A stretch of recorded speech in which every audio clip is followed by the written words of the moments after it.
Good morning students. Lesson 5 पढ़ रहे थे हम, जिसमें जो पंचायत राज है उसका अध्ययन हमने किया था।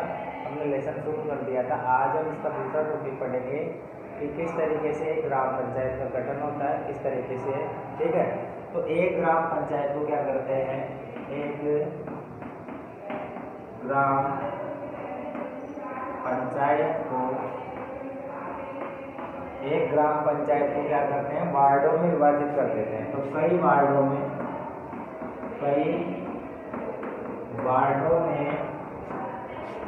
विभाजित कर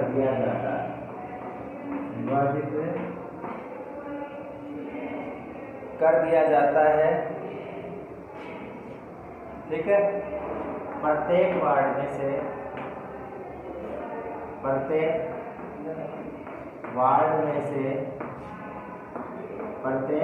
में से एक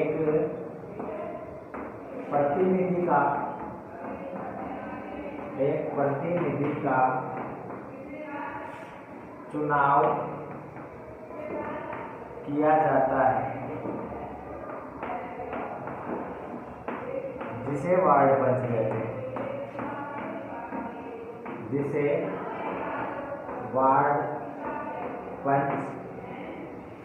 कहते हैं। अर्थात क्या है कि एक ग्राम पंचायत में क्या होगा, वार्डों में डिवाइड कर देंगे उसको। ठीक है, तो कई तरीके से एक ग्राम पंचायत को क्या करेंगे, कई वार्डों में विभाजित कर देंगे। वार्डों में विभाजित करने के बाद में क्या करेंगे, प्रत्येक वार्ड में से एक प्रतिनिधि का चुनाव करेंगे। अर्थात जनता क्या करती है, वोट देती है। वोट देकर क्या करती है, एक प्रतिनिधि का चुनाव कर लेती है। उस वार्ड का वो प्रतिनिधि होता है, इसीलिए उसको बोलते हैं वार्ड पंच। क्या बोलते हैं, वार्ड पंच कहते हैं। इसके साथ ही जो पंचायत के सभी जो मतदाता होते हैं, पंचायत के सभी मतदाता मिलकर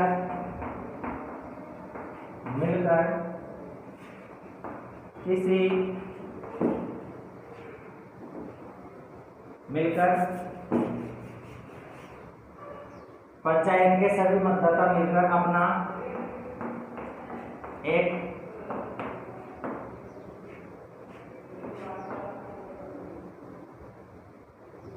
प्रतिनिधि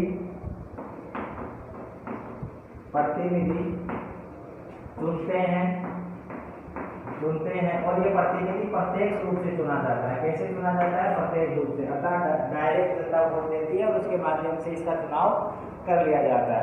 अब ये जो चुना जाता है प्रत्यक्ष रूप से, इसको पंचायत सरपंच कहते हैं। सरपंच कहते हैं।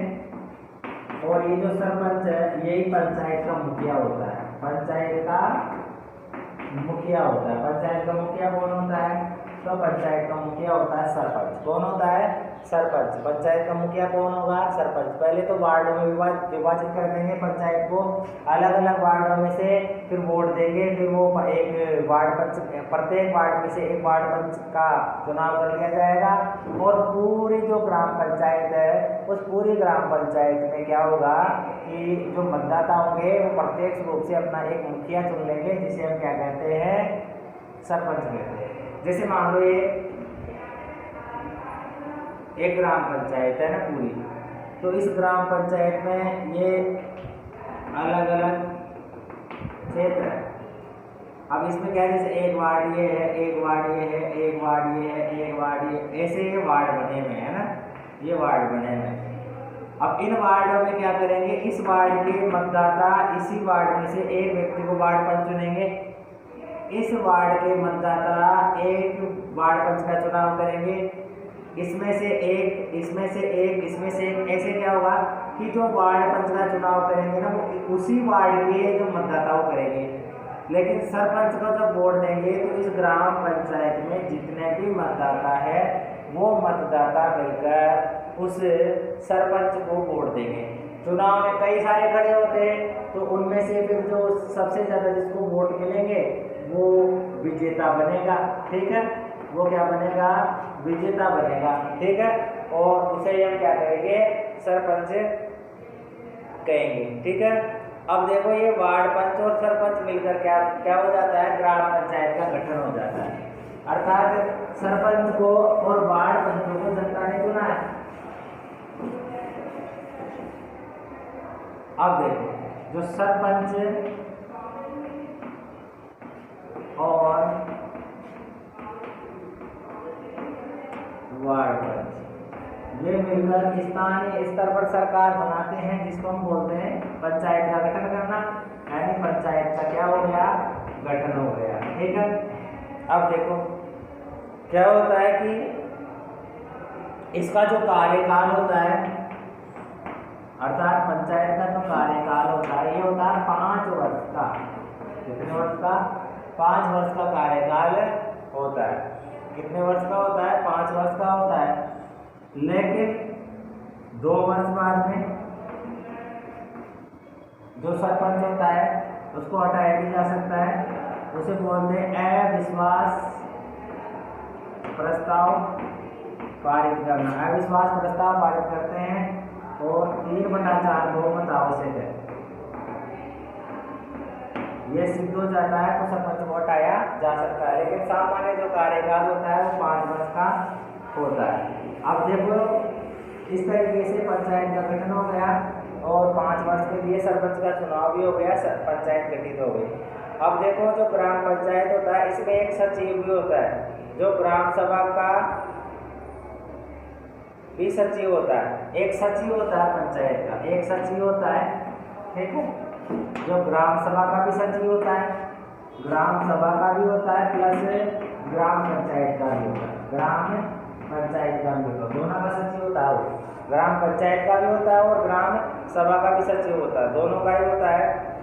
उसकी सरकार द्वारा नियुक्ति की जाती है। अर्थात ये जो सचिव है जिसे हम पंचायत सचिव बोलते हैं, इसकी जो नियुक्ति हो किसके द्वारा? सरकार के द्वारा। ठीक है। हमारी सरकार करेगी इसकी नियुक्ति, तो अर्थात ये सरकारी पद है। ये क्या है? एक सरकारी पद है। और ये जो वार्ड पंच और सरपंच है ये राजनीतिक पद है। ठीक है। अब देखो जो सचिव होता है उस सचिव का काम होता है ग्राम सभा और ग्राम पंचायत की बैठक बुलाना और जो चर्चा हुई है और जो निर्णय हुए हैं उनका रिकॉर्ड रखना। सबसे पहले तो ग्राम सभा व ग्राम पंचायत की बैठक बुलाना। ठीक है। और बैठक में कोई निर्णय हुआ है, कोई सुझाव दिए गए हैं, उनको रिकॉर्ड के रूप में लिखना।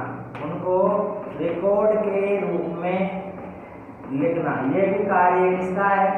ये भी कार्य उस सचिव का या पंचायत सचिव का होता है। ठीक है। जिसे हम सेक्रेटरी बोलते हैं। तो इस तरीके से आज हमने क्या देखा? आज हमने देखा कि सबसे पहले जो पंचायत होती है उसको कई वार्डों में विभाजित होती है, वो कई वार्डों में विभाजित कर दिया जाता है।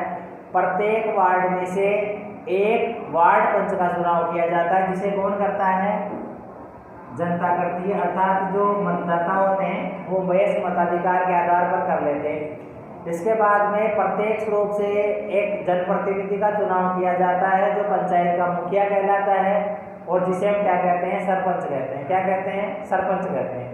सरपंच और जो वार्ड पंच होते हैं वो मिलकर एक पंचायत का गठन करते हैं। पंचायत का कार्यकाल होता है 5 वर्ष का। कितने वर्ष का?